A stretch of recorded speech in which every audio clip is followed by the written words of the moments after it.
छोटे थे तो हमारे स्कूल में रोज़ प्रेरक प्रसंग होता था जिसको हम लोग मतलब अभी बोले मोटिवेशनल स्पीच होता था। तो उसमें क्या होता था कि रोज़ हम लोगों को ज़बरदस्ती खड़ा कराया जाता था कि अजेंद्र एक काम करो, आज एक प्रेरक प्रसंग सुना दो, कोई और सुनाने वाला नहीं है। तो उस टाइम हम लोगों को इतना महत्व इसका समझ नहीं आता था, तब हम लोग बस सुनाने के लिए सुनाते थे, रट के आते थे, सुनाते थे। लेकिन आज उसमें से बहुत सारी ऐसी कहानियाँ हैं जिसको हम लोग आम जिंदगी में चाहते हैं कि जो हो। तो प्रेरक प्रसंग से ही शुरुआत करूँगा। तो एक बार टॉलस्टॉय के पास, हालांकि हम लोगों को टॉलस्टॉय ही बताया गया, मुझे नहीं पता कि कौन होगा, लेकिन टॉलस्टॉय के पास एक बार एक माँ अपने बेटे को ले गई और उसने बोला कि माँ ने बोला कि बेटा मेरा गुड़ बहुत ज़्यादा खाता है। तो टॉलस्टॉय ने कहा एक काम करना, 2 दिन बाद लेके आओ। तो वो 2 दिन बाद फिर लेके गए, फिर उन्होंने बोला 10 दिन बाद लेके आओ। फिर वो बोले कि 10 दिन बाद वो फिर लेके गए, फिर उन्होंने बोला कि इनको ना 1 महीने बाद आप लेके फिर से आइए। तो फिर 1 महीने बाद वो लेके गए बच्चे को। तो जब 2-3 बार ऐसा हुआ, 1-2 महीने हो गए, तो आखिरकार 3 महीने बाद जो है टॉलस्टॉय ने उनको बोला कि अब उसको ज्ञान दिया, बच्चे को पूरा बताया कि हाँ भाई ये गुड़ है, नहीं खाना चाहिए, इतना ज़्यादा नहीं खाना चाहिए, कम खाओ, प्रॉब्लम हो जाएगी सारा। तो जब सब कुछ समझा लिया तो माँ ने पूछा कि ये 3 महीना आपने क्यों लिया, मतलब आप उसी दिन बता सकते थे ये वाली चीज़।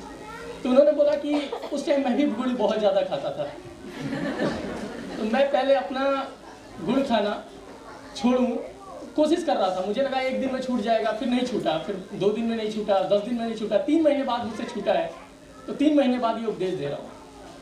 तो सेम वही चीज़ है कि अभी मैं बच्चों की तरफ से बोलूँगा, पेरेंट्स मैं हूँ नहीं, मतलब मैं अभी मेरी शादी नहीं हुई है तो मैं पेरेंट नहीं हूँ, तो मैं जो भी बात करूँगा इनकी तरफ से बोलूँगा। तो 2 बातें हैं मेरे पास कहने के लिए। एक तो मैं बच्चों से बहुत ज़्यादा रिलेट कर सकता हूँ तो मैं बच्चों की तरफ से बोलूँगा, और दूसरा थिएटर को लेके जो कुछ मैं समझ पाया हूँ, क्योंकि मैं एक वेब प्रोग्रामर हूँ, मेरा मतलब थिएटर से ऐसा कोई सीधा कोई कनेक्ट नहीं है, लेकिन जो मैं समझ पाया हूँ तो बात करूँगा।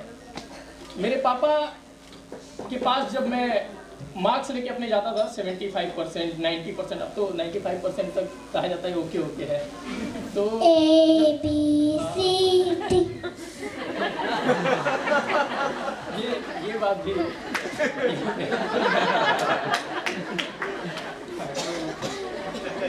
ABCD।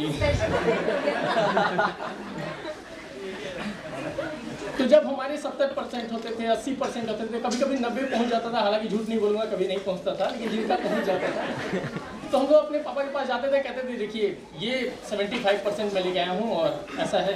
पापा बोलते ओके ठीक है। कभी भी अप्रिशिएट नहीं किया, कभी भी, मतलब ऐसा नहीं कि बहुत ज़्यादा ऐसे बोले नहीं बहुत अच्छा नंबर ले आए हो और हम तुमको बोलते थे वीडियो गेम देंगे, तो टीवी वाला वीडियो गेम देंगे, तो हम लोग कहते थे अच्छा, तो हम लोग बढ़िया नंबर लेके आते थे वीडियो गेम के लिए, तो हम लोगों को रिमोट वाला वीडियो गेम देते छोटा वाला। तो हमें कभी फुलफिल नहीं किया वो चीज़ जो हम चाहते थे। लेकिन आज ये महत्व समझ में आता है कि कोई भी चीज़ सर पे नहीं चढ़ सकती, बिकॉज कि हमारे पापा ने हमेशा उसको मेंटेन किया। अगर उसी टाइम पे वो इतना बढ़ चढ़ के बोलते कि नहीं मेरा बेटा ये, मेरा बेटा वो, मेरा ऐसा, तो फिर वैसे चल नहीं पाता, फिर हमारे सर पे वो रहता हर चीज़, वो कामयाबी हमारे सर पे चढ़ जाती, छोटी छोटी भी अगर सही। हम कुछ भी कर लेते तो हम समझते अरे हम तो तोप हैं, दुनिया में हमसे बड़ा कोई नहीं है, मतलब बहुत बड़ी चीज़।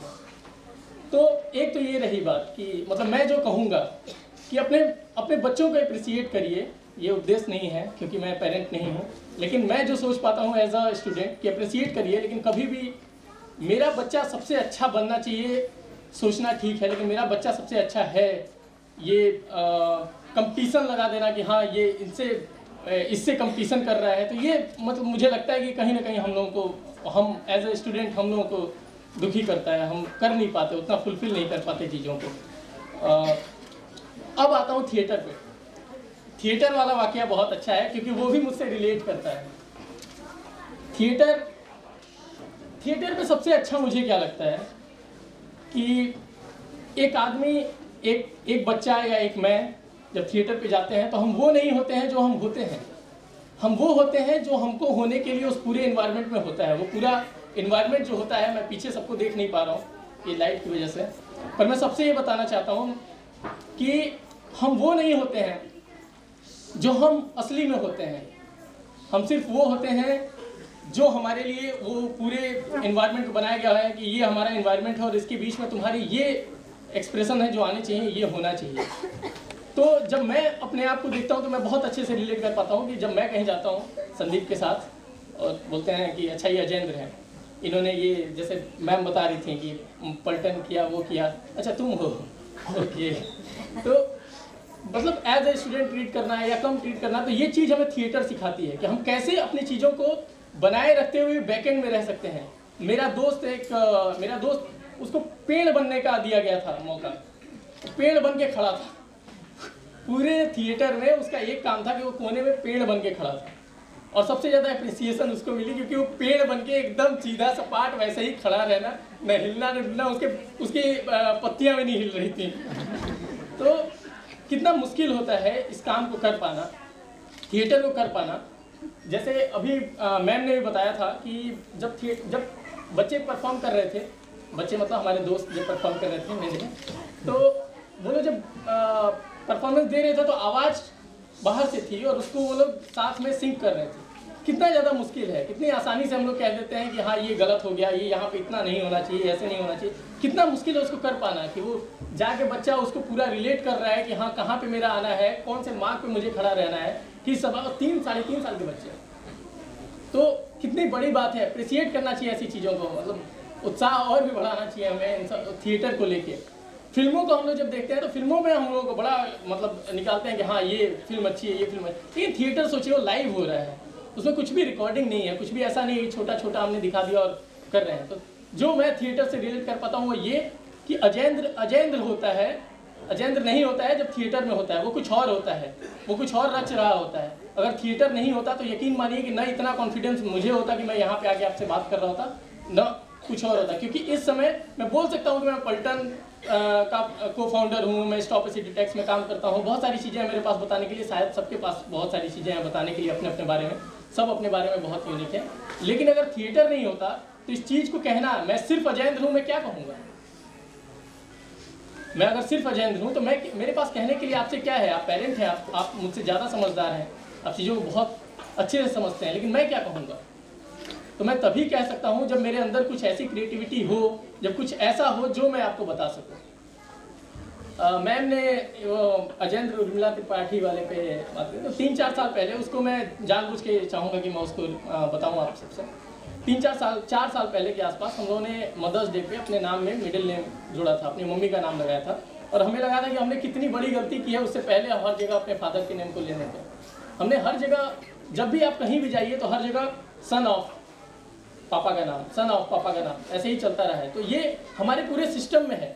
अभी हम देख रहे थे उस पर था कि हमें राम जैसा बनना चाहिए, हमें सीता जैसा बनना चाहिए। मुझे ऐसा लगता है कि हमें सीता जैसा बनना चाहिए, मतलब राम बनना चाहिए, ठीक है, ये चला आ रहा है, ये ठीक है, लेकिन हमें सीता जैसा बनना चाहिए। और मैं उनको बहुत फॉलो करता हूँ, मैं गांधी जी को बहुत फॉलो करता हूँ। मुझे लगता है कि गांधी जी के बारे में तो मैं बताना भी चाहता हूँ मैं क्यों गांधी जी को फॉलो करता हूँ। क्योंकि गांधी जी को फॉलो इसलिए नहीं करता हूँ कि वो दे दी हमें आज़ादी बिना खड़क बिना ढाल, ये सब एक बातें हैं। लेकिन अगर हम देखें तो बुद्ध के बाद बुद्ध ने हमें बताया अहिंसा अहिंसा अहिंसा, हम लोग सुनते आते हैं, लेकिन अहिंसा का जो प्रयोग है वो गांधी जी ने किया है, और उस बहुत बढ़िया एक प्रयोग है। जहाँ तक मुझे याद है, अगर मैं गलत नहीं हूँ, तो कहीं जेल से किसी को निकलवाना था और उसके लिए गांधी जी ने एक प्रयोग किया। उन्होंने बोला कि 1000 लोगों की एक लाइन लगेगी और वो सारे लोग जाके रिक्वेस्ट करेंगे, उनसे आगे जाके रिक्वेस्ट करेंगे कि आप लोग प्लीज़ उनको रिहा करिए। और एक तरफ उनको पता था कि अंग्रेज हैं मारेंगे, तो एक तरफ पूरा वो फर्स्ट एड वाला पूरा सिस्टम लगवा दिया। एक आदमी जाता था, वो जाके कहता था उनको रिहा करो, वो लोग उसको पीटते थे, वो जाके भर्ती होता था हॉस्पिटल में, और मतलब वो जो महिलाएं और बच्चे उसमें मदद करते थे, हॉस्पिटल में जाता था, उसका इलाज होता था, फिर दूसरा जाता था, सेम बात करता था। ऐसा 1000 बार हुआ और उनको उसको छोड़ना पड़ा। कितनी बड़ी बात है। कभी किसी ने सोचा है कि ऐसे हो सकता है? आप जाके रिक्वेस्ट कर रहे हैं, आप पिट रहे हैं, और उसको एज अ प्रयोग लिया कि हम छुड़वा दिए, अनशन ये सब करना, ये प्रयोग है। ये बुद्ध ने नहीं किया, बुद्ध ने बताया, लेकिन प्रयोग मुझे जहाँ तक लगता है, मुझे हो सकता है मैं गलत हूँ, लेकिन मुझे जहाँ तक लगता है कि गांधी ने किया। तो अहिंसा कितनी बड़ी चीज़ है, उसका प्रयोग हुआ। सीता कितनी बड़ी चीज़ है अगर उनको फॉलो किया जाए तो मुझे लगता है कि बहुत सारी ऐसी चीज़ें हैं जो हमें इनसे सीखने की ज़रूरत है, इनकी बातों से सीखने की ज़रूरत है, जो सिंक कर रहे थे उससे सीखने की ज़रूरत है। बहुत ज़्यादा समय नहीं लूँगा आप लोगों का। बहुत बहुत धन्यवाद मैम कि आप लोगों ने बुलाया मुझे, और मैं ऑनर फील कर रहा हूँ अपने आप को यहाँ पे देख के। हालांकि मुझे यहाँ पे होना चाहिए था, हमेशा यहाँ पे होता हूँ। तो थैंक यू सो मच। हाँ पता तो है, पर याद नहीं आ रहा। जो हमें बताएगी भी हम दिवाली क्यों मनाते हैं। एक राजा था, राजे की 3 रानियां थी, राजे के 4 बेटे थे, राम, लक्ष्मण, भरत, शत्रुघ्न। मंत्रा की दासी थी, बहुत चालाक और होशियार। भरत उसको प्यारा था, राजा उसे बनाना था। क्या चाहती हो के कई रानी, मुझको दो बेटा दो। रात भरत को राम को बनवास हुआ, लक्ष्मण सीता ने साथ दिया। जंगल में कुटिया बनाई, बाहर न आना सीता आई। रावण साधु बनकर आया, दीक्षा को आवाज लगाई। दीक्षा लेकर सीता आई, रावण ने देखा पार कराई। युद्ध हुआ जब घनघोर, रावण को तो मार गिराया, सीता को आजाद कराया। सबने मिलकर खुशियाँ बनाई, अयोध्या दिवस में दिवाली बनाई। बोलो जय सिया राम, बोलो जय सिया राम।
है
पदरज से कल्याण पहुँचे प्रभुवर जनकपुर करके गंगा स्नान।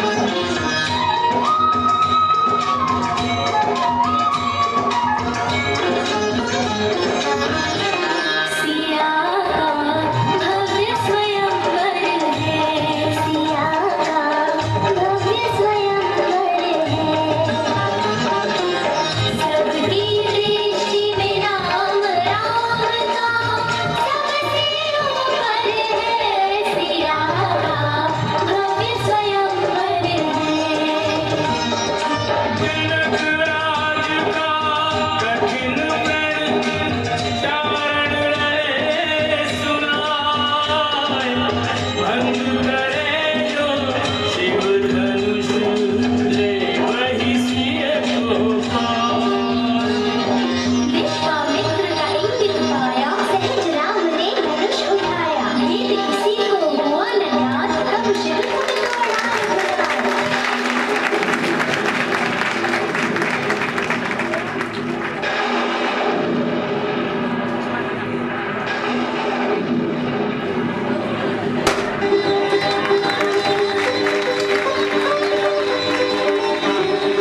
के कोटि सूर्य सम रघुवर शीत चंद्र सी वाणी मधुकर करके रावण हरण तुम्हारा किया मृत्यु आह्वान जननी में रामदूत हनुमान जननी में रामदूत हनुमान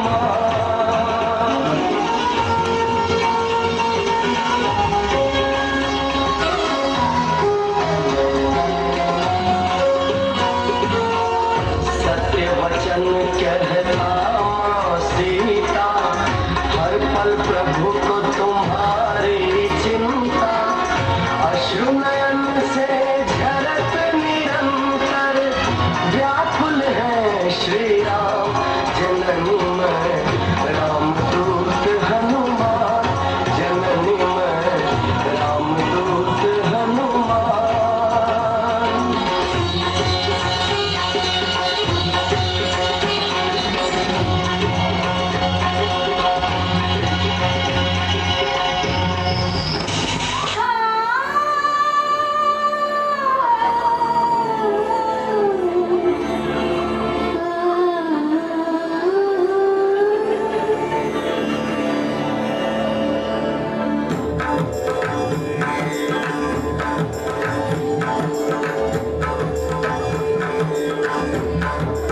पल पल है भारी वो विपदा है आई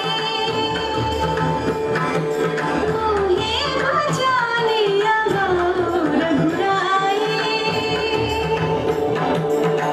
आओ रघुवीरा रघुपति राम मोरे मन के स्वामी मोरे श्री राम राम राम जपती हूँ सुन लो मेरे राम राम राम जपती हूँ सुन लो मेरे राम जी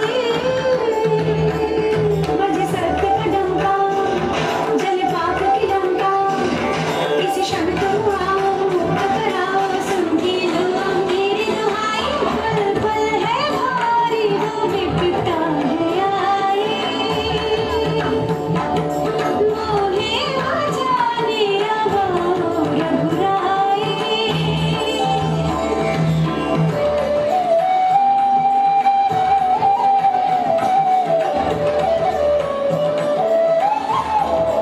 राम को भूलो ये देखो रावण आया है पहली सारी सृष्टि पर जिसकी छाया है क्यों जपती हो राम राम तुम क्यों लेती हो राम राम तुम राम राम का रत्न जो ये तुमने लगाया सीता सीता तुमने राम में ऐसा क्या गुण पाया गाय राम के धुन हो ये क्या इतने शब्द ही कहाँ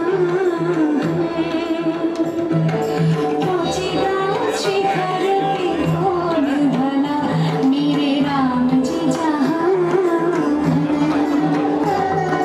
जग में सबसे उत्तम है मर्यादा पुरुषोत्तम है सबसे शक्तिशाली है फिर भी रखते संयम में पर उनके संयम की अपनी को है सीमा रावण समय महावे क्षमा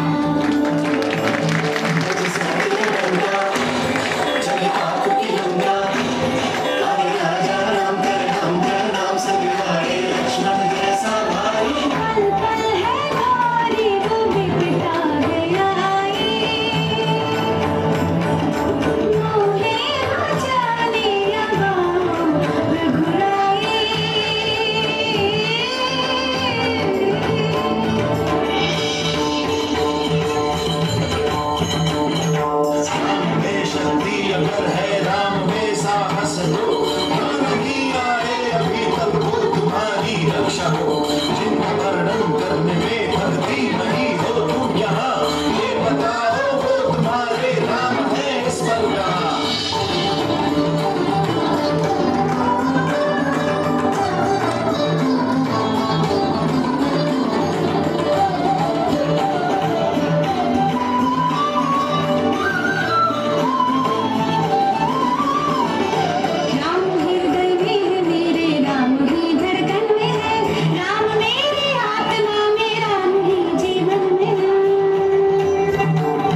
अच्छाई को अब रोशन करे हम, आग में बुराई को जलाए।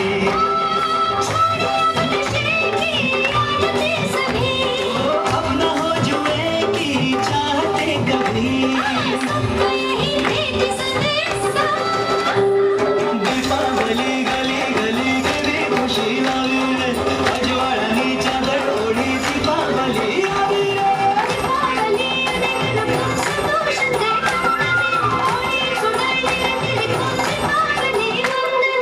आज की ये धुंध करे दूर अंधेरा, दीप जले ऐसा लगे जैसे सवेरा।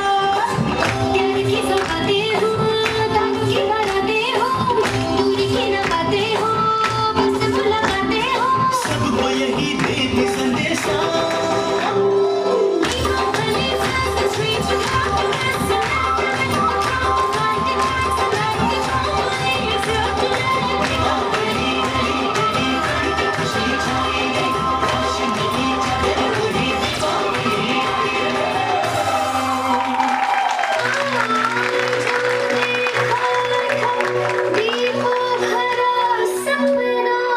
सपना।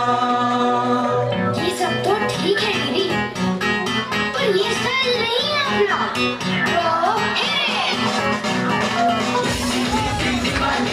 खुशियों का मौसम, खुशियों का मौसम।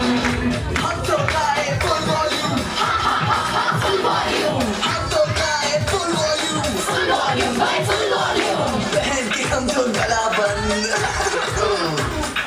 खुशियों का मौसम, दिवाली, खुशियों का मौसम, दिवाली, खुशियों का मौसम।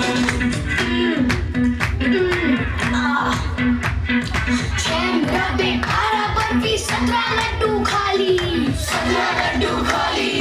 खुश है मेरा पेट सुबह पर, happy safe Diwali, happy safe Diwali, Diwali, खुशियों का मौसम, दिवाली, खुशियों का मौसम, दिवाली, खुशियों का मौसम, दिवाली, खुशियों का मौसम, दिवाली, खुशियों का मौसम।